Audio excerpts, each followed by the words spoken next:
Hello and welcome to our new show from the Texas Public Policy Foundation, The Right Idea. I'm one of your co-hosts, Brian Phillips. I'm the Chief Communications Officer with the Texas Public Policy Foundation, and I'm here with my co-host, Derek Cohen, who is the Vice President of Policy at TPPF.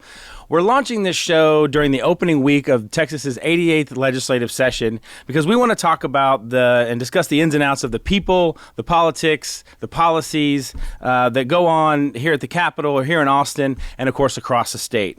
But who knows? We'll probably talk about whatever we want to talk about, whether it's, culture, entertainment, sports, cookbook ideas, I don't know, whatever. We'll talk about whatever's going on in Texas.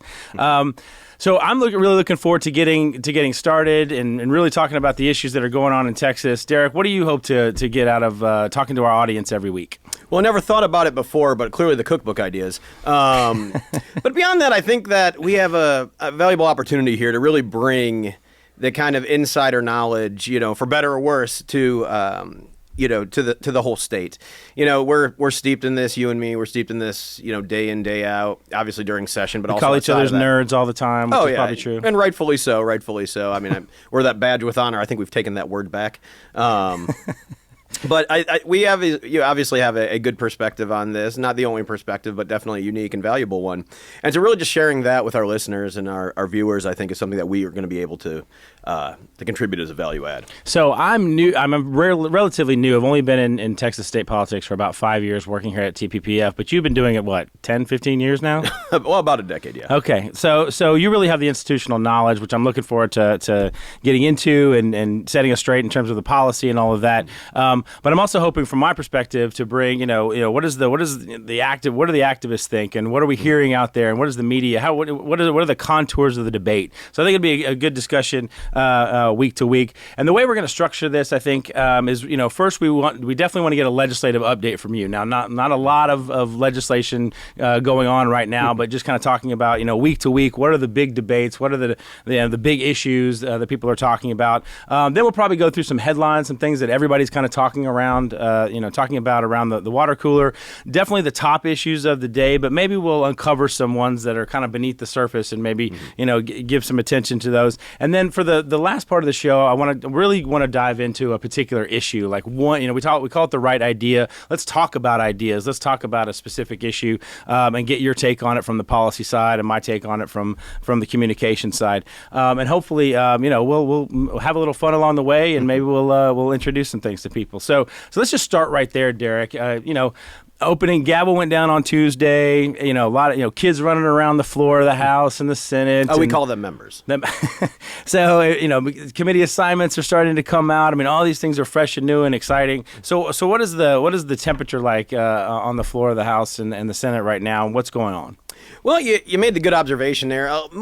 It's mostly pomp and circumstances at this point. Some of the major decisions have yet to be made, such as who's going to be chairing what committees, what the governor's priorities are going to be. The lieutenant governor has already gone out and announced his priorities about a month back. And we're going to start seeing that coalesce here shortly. But as far as actual substantive debate and movement, the only thing we've seen so far is the approval of the different rules for the different bodies. So yesterday in the Senate, they went ahead and approved the same set of rules that they had during the last legislature.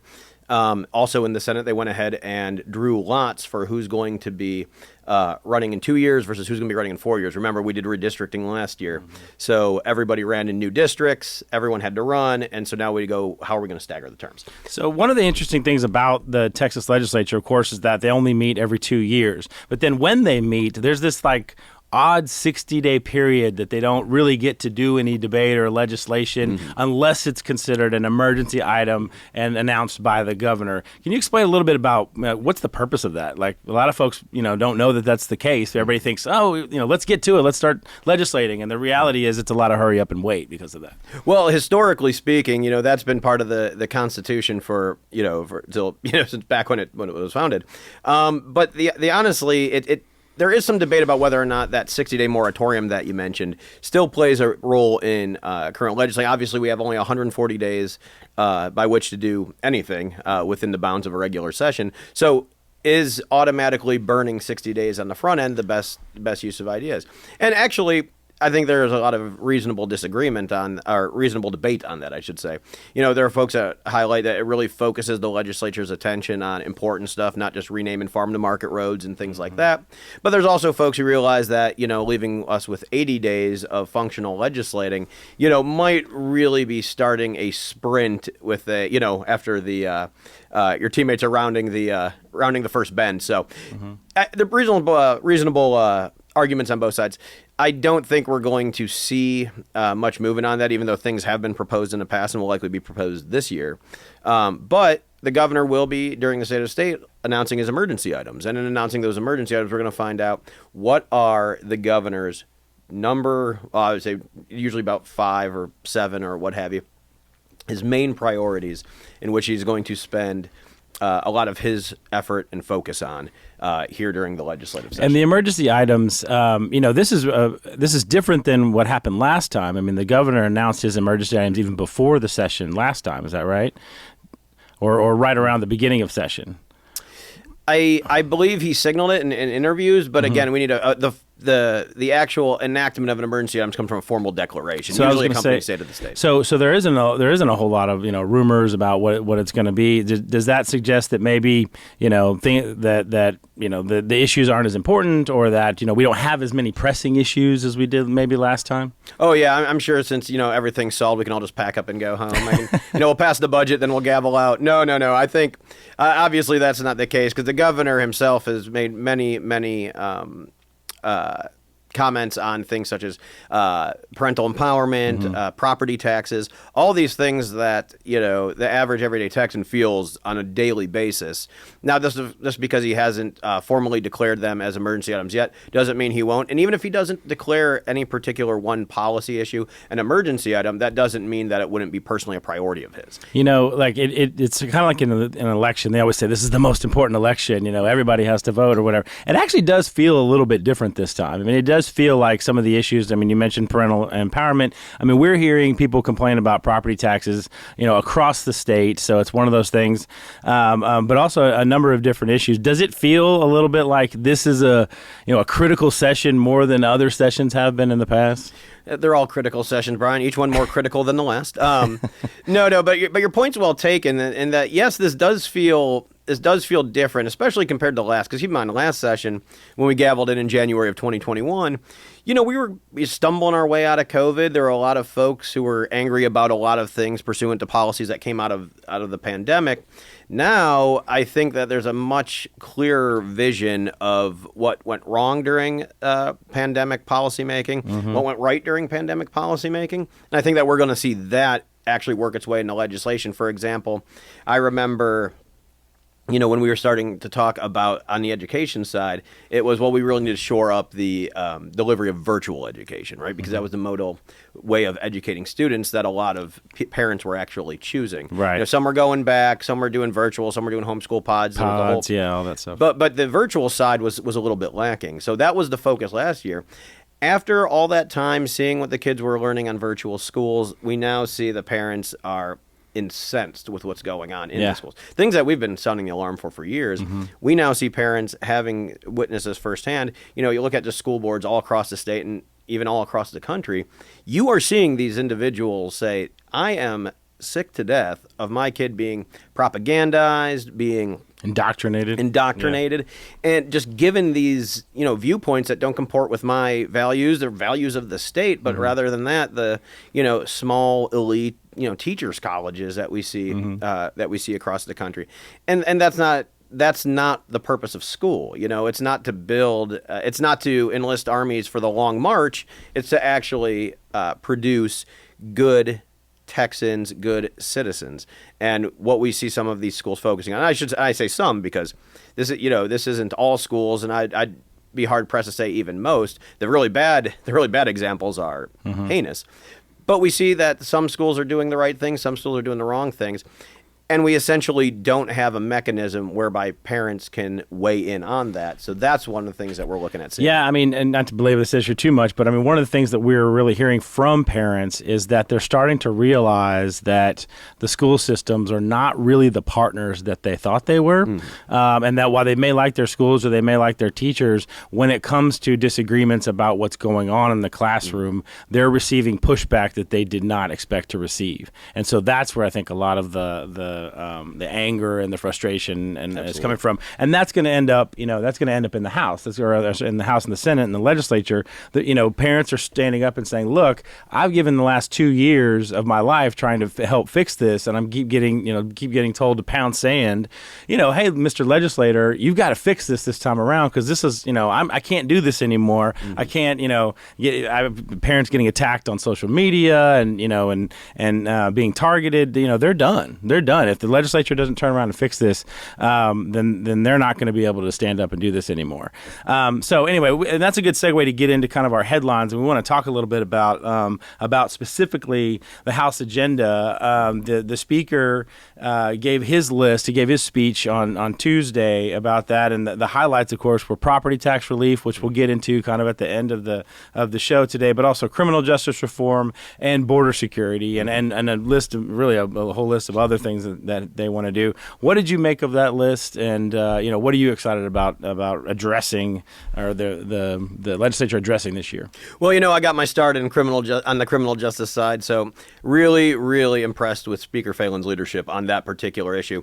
He gets the genesis behind right on crime. He understands that there are a lot of people out there who use criminal justice reform as a shibboleth as soft on crime, which is not how it's done right. I mean, if you look at, say what we did with the First Step Act, right?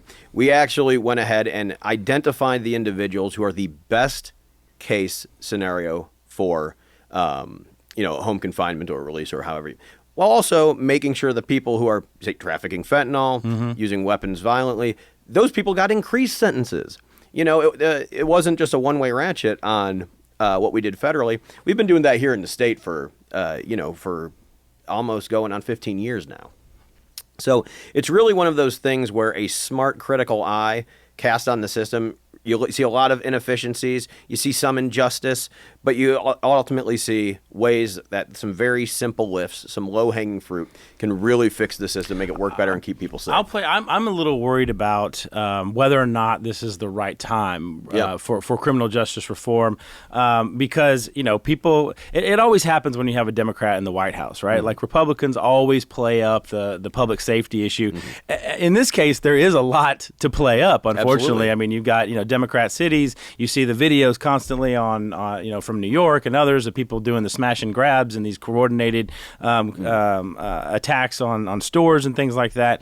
And so when I do a lot of polling on this issue. I do a lot of getting public sentiment on it, and people want to throw criminals behind bars and leave them there forever, or and it seems like criminal justice. When we talk about the agenda for criminal justice reform, it feels a little bit like what the themes are letting people out early, or changing the rules on bail, or those kinds of things. And it feels like are we missing the moment right now in criminal justice, because everybody is much more in the line of go after the bad guys, throw them behind bars, throw away the key, increase the sentences, all of that kind of stuff. Is now not our time necessarily for criminal justice? No, because everything that you just identified is part of the criminal justice reform package. You mentioned bail. So last year the legislature did take a bite of that. It made it a lot harder for violent individuals, repeat offenders, to get cashless bail. You have these judges down in Harris County who don't seem to be able to distinguish how many dollars you have in the wallet versus how actual dangerous to the community you are. And so they're saying, oh, here's a person not of means, ergo that means they can't post, ergo that means we should actually set them at a very low bail. Bondsman comes along, signs off on it. They have no skin in the game other than if they just never show up. But if they reoffend, they're back in jail. It's something that needs to be addressed, and it doesn't get addressed outside of criminal justice reform. Now, obviously, bail is just one of the many things. I'd actually say, though, when it comes to the application of a criminal justice system, that we've actually seen good bipartisan results, not in that, we support legislation that, some are from Republicans over here, Democrats over there, but that Republicans and Democrats are doing a good job in different areas. For example, I like to point up to Dallas, where obviously you have a district attorney who's arguably made some questionable decisions on the enforcement of the law as it exists. Meanwhile, the mayor, Eric Johnson, same party, also a Democrat, is basically one of the more tough on crime mayors and has managed to, through supporting the police, slash crime rates for 2 consecutive years. And that is something where over the last 2 years we haven't seen replicated in very many places in the country. And that's not making the headlines either. I mean, it's Right. always the crime that makes the headlines. Absolutely, and absolutely. And if you talk to Mayor Johnson when he was Representative Johnson, I don't think there was any doubt that he was, at the very least, a liberal Democrat. But the way he's ran that city, he says, one of the biggest things that I have to provide as mayor is a stable environment for people in Dallas, for people to come, raise a family, get educated, apply their trade, whatever the case may be. You can't have any of that when you have the basically public chaos that you see in, say, a Chicago or a Philadelphia. I just wish, I wish the folks that do push these issues, and certainly we do this here at TPPF, really make that connection between criminal justice reform and the public safety, right? It's not just about, benefiting those who are in jail. I mean, we talk a lot about reentry, and of course, 95% of people who go to jail are going to get out, so we have to make sure that we're rehabilitating them and, becoming, productive members of society. But I think we need to do more just in the conservative side to really make that connection like you're doing right now, that criminal justice reform is the way that you improve public safety. It's not just throwing bad people away and in jail and throwing away the key. It's actually these policies that will produce better outcomes, more public safety. Absolutely, and I want to also highlight what we talked about what the speaker's doing. Let's talk about what the lieutenant governor's doing over in the Senate. One of his big public safety items is a mandatory 10-year minimum sentence for individuals who use a gun. Now, overall, we've generally shied away from mandatory minimums, even when they were all the rage from the 60s to the 80s, simply because we put a lot of stock in our juries and we have very robust jury sentencing. And so he's proposed a 10-year minimum for people that use a gun. And to be honest with you, it's not a bad idea, because the people that use a gun, people that violently offend, are more, that is a higher category of criminal than someone who shoplifts. Now, I'm not saying we abide the shoplifting, but if you have somebody that is robbing versus shoplifting, that is a completely different typology than somebody who's doing the shoplifting. And being able to interrupt that and to incapacitate that individual is something that's worth looking at. Now, the devil will be in the details. We've obviously want to see that particular idea correctly applied. We just dealing with like the 924C stacking issue that we had in the federal system, where Weldon Angelos, who sold 3 dime bags of marijuana, I believe, got 55 years. That's where you start having things, because of poorly written laws, getting outcomes that you weren't seeking. But that's not to say that the individuals that would be targeted by that law need some sort of relief. Not at all. Those are the people that we should be targeting. I think the lieutenant governor's onto something with this. So criminal justice, we've spent a lot of time on that. Obviously, it's an issue that's a big passion of yours as well. And here at TPPF, it's something that we've led on for easily over a decade or more. But anything below the radar, anything you saw on the list, either from the senator or from the House or from the Senate, that maybe is not one of the top issues, but you think is going to we're finally going to be addressing it? Well, one really interesting thing, and if you would have asked me, a month ago, I would probably not have this in a list of priorities or things of importance, is what we're seeing in the tech sector. We are getting to a point where people are realizing that that technology in and of itself, while it has led to some really great advancements, not only everything on social media and everything in business and things like that, things moving forward, but that much like every other policy question, that there's trade-offs, right? We're seeing, so like the minors using or being harmed because of their social media use and that kind of thing? Yeah, either because they're being spoon-fed toxic sludge, if you were, by an algorithm, whether it's them having a ready access for cyberbullying, whether it's them needing to be online for, say, school or something like that, and that being a venue where they get into all sorts of things that we would not allow if it were an in-person thing. All this is stuff that has not been debated yet, but we saw that the speaker actually mentioned in his acceptance speech that this is an issue. Yeah. And we've been working on this for a little over a year now, and we couldn't agree more. We're seeing, again, the litany of harms that you mentioned. So often we've turned a blind eye to because of this kind of this. Texas is a very liberty-oriented state, but there's this libertarian impulse. Say, oh, they're private market actors. Go if you don't like. If you don't like Instagram spoon-feeding reels of poison to your kids, go make your own social media. And let me put it this way: I just don't have the ingenuity to make my own. Tell that to Parler or Truth Social. No, it is. The thing that I find the most interesting about it is that you're right. I mean, I think reflexively when we start debating these ideas, and I know I've heard about this, ban on social media or preventing these companies from exploiting teenagers and all that. When I've started to hear about this, reflexively you think people are going to reject that. Like, no, that's not the way to handle the public policy issue. I'm sure there's something else that we can do. The reality is the more that we have sent out, trial balloons, and the more we've talked to activists or we've gone into groups or, even in the media whenever they've done interviews, parents are actually pretty supportive of the outright ban. I mean, there's obviously other ways that we can limit kids' access. You can have more parental controls over things. There's certain types of content that you can limit but honestly, the parents are kind of okay with the outright ban and having that at their disposal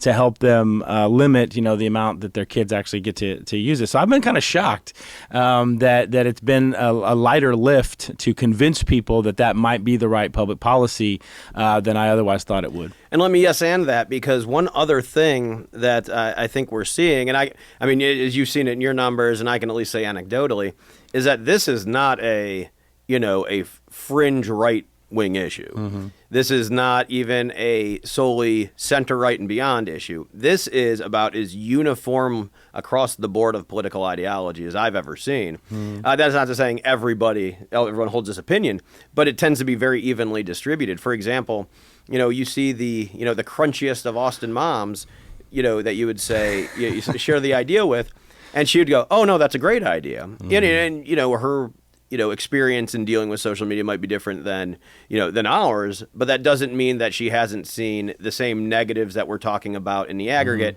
played out in a different way that she has exposure to and we don't. Yeah, I just saw a new draft, so this is a shameless plug, obviously, for TPPF, but we just, I think we're about to release either today or in the coming days our research on the harms of social media and how it's affecting minors, so keep an eye out for that. But yeah, you're right. I think that was one of the things that we were surprised to see in the speaker's speech, because obviously nothing makes it in that speech unless it's going to be like a major priority, and to see that in there, I think was welcome to a lot of folks who are pushing this issue. I want to get to property tax because it's probably the most, with that and parent empowerment, probably one of the top two issues. But I'd be remiss if I didn't. Big headline this week. You finally have the president goes to the border. Right, and we saw what happened there. I think sanitized is putting it nicely in terms of like what he saw at the border. Not to mention, all of these photo op pics with CBP and the Border Patrol, along the border that he opposes, the border wall that he opposes and has defunded in his administration. Quick take on the layover photo op on President Biden at the Texas border or at the southern border. You know what though? Half a cheer. That's better about time. Yeah, better late than never, I suppose. Yeah, but right. You know what though? The one thing that really got me about that, and I do appreciate that. At the very least, he signals, I understand the political ramifications of my complete absenteeism of that. I'll give him that. But that being said, that was also launched with a litany of other proposals that were basically as bad as the status quo. You want to talk about asylum petitions through an app? It's that. Clever. Yeah, and I'm thinking like this. if anything, is just going to, grease the process even more. Yeah. It's going to make it, it's going to make it even less less deterrent. And, I'll just give you where I'm at on immigration generally. I'm one of the wider gates, higher walls kind of guy. I think that, this country has been... A big, beautiful door. A big, beautiful door. Many people are saying. I think that... I think that just the foundational heritage of this country couldn't be what it is without immigration, and I think that so much of the rich social tapestry is because of folks who've came from my not terribly distant relatives included, who came from areas escaping legit persecution, and end up here for the opportunity and promise of America, and we're turning away from that basically for ideology. I think we should have immigration.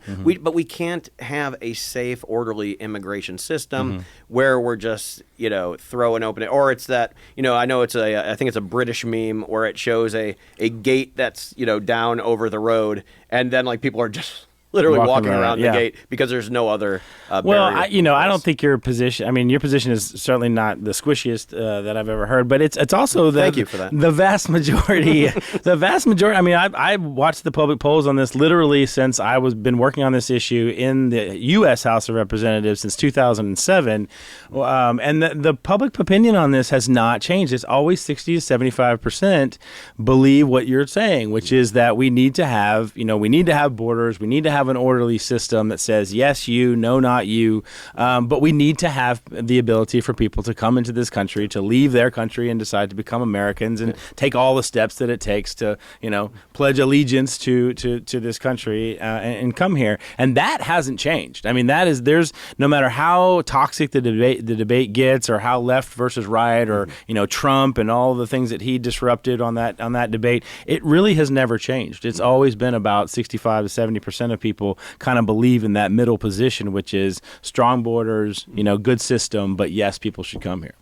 Absolutely. And I mean, a lot of people, especially with the more libertarian bent, are going to say, well, who are we to determine the contents of our own polity? And it's like any self-governing people. That's one of the fundamental precepts. Yeah, sovereignty. I mean, the definition of sovereignty. Okay, so while we have a few minutes left, I definitely want to get to property tax. We don't have to get so into the details, although that's kind of one of the dynamics of this, which I find fascinating, which is for the last year and a half, we have been, TPPF has come up with a plan, and we've been presenting it to members and to the public and to, activists and all that. And it really is complicated because it sort of has to be. But I've seen in the last 4 or 5 months, people really getting into the details. Do you think that there's kind of a sea change coming here with people getting, because it used to just be, my point is, it used to just be, look, I don't care what you do, I just need to pay less, right? It's too high. I need to pay less. I don't care how you do it or where you take the money from or whatever. It's too high and it needs to go down. Now people are getting more into the details, and this idea of, at least our idea here, about using some of the surplus in order to replace what we give to schools with the property tax. So, I mean, is that, you feel like there's going to be a real sea change here this session? So your question of whether or not people are more plugged in and engaged, answers clearly yes. Clearly. I mean, people that, and I'll tell you, I'll be the first to admit that, when you're first diving into that issue, it is so opaque, it is so dense. There are so many competing slices of the pie of the dollar that you're offering up. It's so hard to track who's doing what, who can do what, and so where it comes from, who gets it, how it gets spent. But we are seeing an absolute engagement across the board that we had not seen before. And but the reason for that is very simple. The reason is because, other than some instances, everybody in the state, I shouldn't say everybody, but the vast, vast majority of individuals in the state, property taxes have not gone down. Now, and here's one of the most pernicious games local governments play, is that sometimes that they will, they'll have a boom in valuation, and then they'll say, oh, we're going to slightly lower the rate to keep it under the 3.5, to keep it under the rollback trigger for revenue. And they'll go ahead and do that, and they'll be like, I lowered property taxes. And the individual who's cutting that check is bigger than the last one they cut. Right. And so it's not their definition of lower taxes. Is to pay more. They lowered the extent, the marginal rate that they're assessing on their hyperinflated valuations. And that's that. I mean, it works like, with a politically unengaged people, but we're seeing, there aren't that many of them anymore. People are getting taxed out of their homes. We've all heard the horror stories. And what also we're seeing is that not only are the school districts keep ramping up the revenues, they're hemorrhaging students. They are collecting more money to deal with fewer students. Now, obviously, they'll say, oh, well, that's post-COVID. And, some of that is legitimate, but they also are sitting on billions of COVID dollars. Billions of COVID dollars on the sideline that they're sitting on to treat fewer students.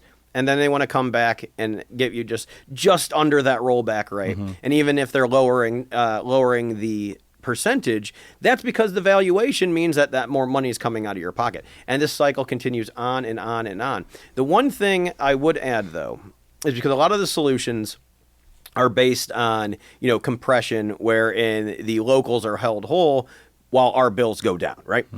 I don't know how sustainable that is intellectually over the period of time. Well, I think we should compress them out of existence, and that's what we have said multiple times. The problem, of course, not being that the state is only going to be always awash with cash, or won't be awash with cash. So we can only do partial compression. That's not the problem. The problem is the spending on the local level. So one of my friends brought up yesterday. He goes, "Why are we always talking about cutting property taxes only in the good times? When the belt's not tight." Right. And it's a very good point, because that's the issue. It gives them the permission to have that conversation, but the need to have that conversation needs to start out, what are we actually spending out of our property taxes? I mean, you need to be careful with that. I mean, the high school football is like church around here, and those big ass stadiums are not going to build themselves. So you got to be careful. But that's where the debate's going to happen. I mean, that's where the fight's going to happen. Is that the local folks are going to say, look, we need this money for I mean, we're literally talking about the maintenance and operations portion of that goes to schools. I mean, that's not from a PR perspective, saying that we're going to eliminate the maintenance and operations tax that goes to schools is difficult to sell sometimes once people start digging around on the details. Well, even on the bond side, though, it's rife with dishonesty over there, because you'll see bond proposals where there will be a fast growth school district that needs another building. There's they got kids hanging out the windows of the one they got. They absolutely need another building. But then they put that in there with that other building, we're going to build a natatorium, we're going to build an outdoor nature park, golf course, airport, swimming, the swimming center, whatever the case might be, and they put those two together. So, do we want to go another bond cycle where we just have kids jammed in the closets, because we just have no room at the desks, or do we want to make sure we have this profligate spending? And it's really, you're caught between a rock and a hard place. And James Quintero, our colleague's been focusing a spotlight on this. Unfortunately, though, it's just they have these off-cycle these bond elections that are set up by folks who are elected off-cycle, and it tends nobody shows up to vote. Yeah, exactly. That the old lady down the street and her dog both show up to vote, and that was the swing vote of the entire election. So. It's a substantial education piece left to be done. So there's a lot to be discussed about the property tax, but I will say that it's definitely been an issue that we've been testing, that we've been looking at polling, and it's not one of the ones that rises. When you ask people an open-ended question about what's the most important issue in Texas, it's not necessarily the one that rises to the top. But when you ask people about it, you get like 70 or 80% of people say that it is a burden on them, and that the Texas legislature needs to do something. Hopefully that'll happen in a substantial reform will happen in this session. So we're getting close to time. So thanks again. This is kind of our kickoff show. We really appreciate you listening and watching on this. So we're going to keep doing this every week and keep bringing you updates. Hopefully there'll be a lot more to update as we go with the weeks coming up, and especially with the governor's state of state. We'll probably dissect that and look at that as well. So for now, just remember, as Sam Houston said, do good and suffer the consequences. Thanks for watching.